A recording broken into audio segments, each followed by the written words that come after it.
It's Wednesday, September 7th here in Seoul. Hey everyone, it's Debbie from Korea Now, and these are your daily headlines. U.S. intelligence officials have found that Russia reached out to North Korea to buy ammunition for its ongoing war in Ukraine. Pentagon Press Secretary Pat Ryder said Tuesday that the request demonstrates the challenges Russia is currently facing from the war, but said he has no other details at this point. A State Department spokesperson also noted that Russia may be in the process of buying millions of rockets and artillery shells from North Korea, indicating severe supply shortages Russia is facing due to U.S.-led sanctions against Moscow for its aggression against Ukraine. The official added that Russia buying weapons from North Korea would violate multiple UN sanctions against Pyongyang. SK hynix will invest 15 trillion won in building a new chip plant in the South Korean city of Cheongju over the next 5 years.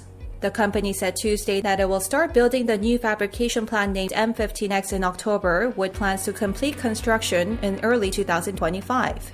It will be a two-story building that's about the size of the M11 and M12 factories combined. The plan comes as SK hynix prepares for future growth in the semiconductor market.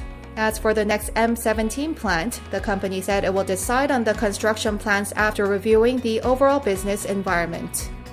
North Korea held a key parliamentary meeting of the Supreme People's Assembly on Wednesday. The KCNA said earlier that the meeting will mainly focus on organizational and other pending issues such as socialist rural development and landscaping. The meeting comes amid growing speculations that North Korea may conduct its seventh nuclear test in the near future, now that it claims to have overcome COVID-19.